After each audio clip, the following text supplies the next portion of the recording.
This problem is called rotate list. We are given the head of a linked list and we have to rotate the list to the right by k places.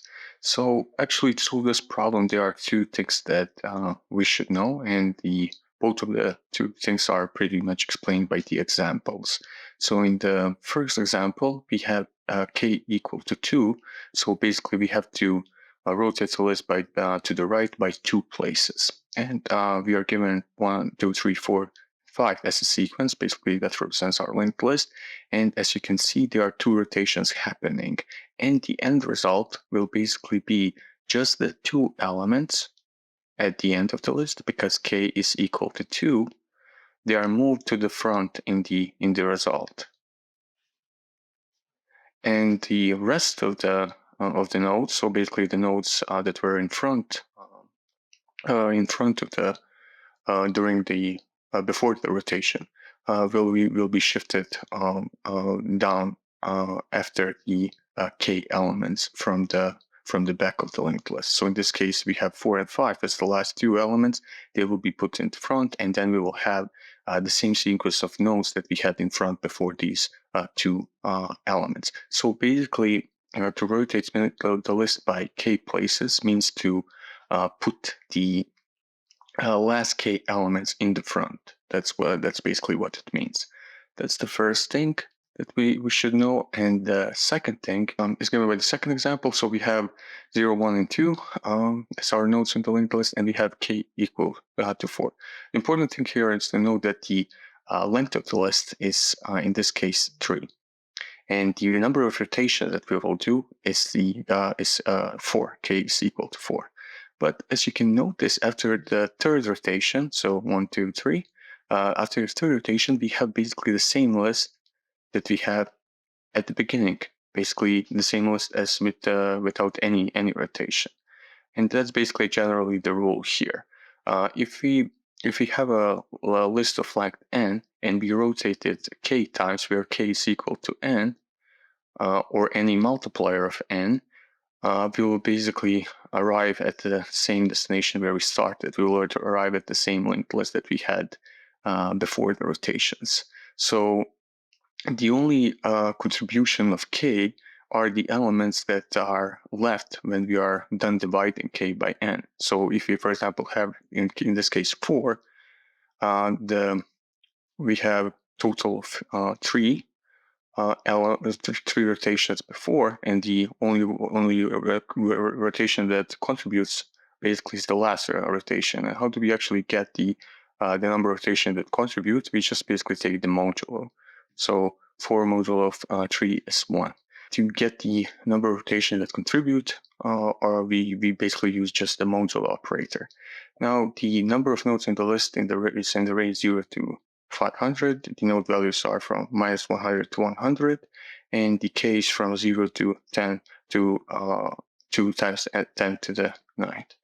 Now here we will have a linear time complexity solution, because basically we will proceed to solve this problem in 3 steps. The first step would be to actually calculate the length of the linked list.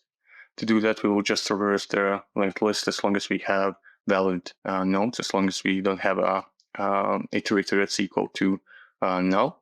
That's the first thing. Then we will calculate the number of rotations, and to calculate the number of rotations, we will just do k modulo of n to get the number of rotations that make actually the contribution, that take effect on the linked list.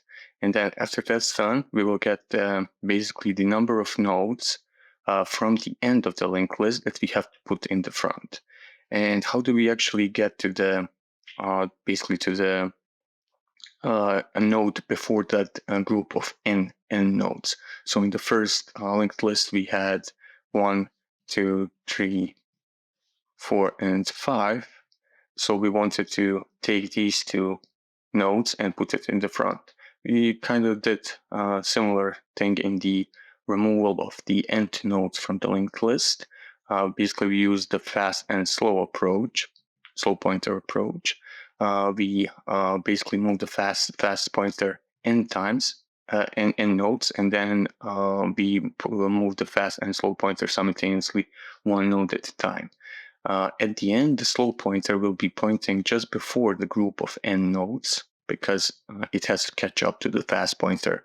And it has to catch up to the fast pointer, and the difference is basically n nodes. So slow will be pointing to the node with the value 3. So the thing that we have to do is first that we have to break this linkage here. So to do that, we can just do slow next is equal to null. But before that, we will mark the slow next as our new head, because we will return this as the final result. So we have our new head, which will return. This will be the beginning of the rotated list. And we have broken the connection between these two. The last thing that we have to do, we have to put the first group of nodes before the n nodes, group of n nodes, to the back of the linked list. So these two nodes, k is equal to 2, have to be in the front. And to do that, we know that the if we have a pointer on let's say tail, that pointer will be pointing to the last element after we have iterated over all the elements. So we'll just keep our tail pointer to point to the last element in the linked list. So basically, to put the first group of nodes to the back of the list, we will just do tail next is equal to the head, because initially head will be pointing to this element here, to the first element in the linked list. So we can just connect it. If the tail is pointing to the last element, we can just connect it like this. And that in this case, if we return the new head, we will have 4, 5, and then the rest of the nodes. So we will have linear time complexity, and because we are not creating any data sets, any additional data sets, we will have constant space complexity. First, we'll check if we have an empty list. Basically, if there is an empty list we cannot rotate it, so we just return the head as it is. Next, we'll create our dummy node, and the iter will be pointing to the first node in the linked list, which is basically the head, and we will declare the list node tail, which will basically point to the last element in the linked list after we are done with the first reversal. And to do the first reversal, we will basically use it to calculate the total length of the list. So we will initialize our list length to 0, and we will iterate over the list as long as the iterator is not equal to null, basically as long as we have nodes in the list, and we will each iteration will increment the length. And before we move the iter to the next element, we will record the last element that we have visited. So basically, once the condition in the while loop is not fulfilled anymore, the iter will be equal to null, but the tail will be the last valid element, which is basically the last element in the linked list. Then we will calculate the number of rotation using the formula k modulo of linked length to calculate the number of rotation that actually make the effect to that affect linked list. Then, if the number of rotation is equal to 0, we just return the head as it is. There are no changes to the linked list. Otherwise, we declare our slow and fast pointer, and we make them point to the same node the dummy is pointing to. And then we'll basically create this a few nodes ahead for the fast pointer by just iterating the number of rotation times, and each time moving the fast pointer to the next node. Next, we'll move the fast and slow pointer simultaneously, as long as we don't basically reach the last element in the linked list. Then we know that the slow pointer is now pointing to the first element of the last n nodes in the linked list. So that will represent our new head, and we declare that new node as a new head. Then we break the connection between the first and second group by using our slow pointer.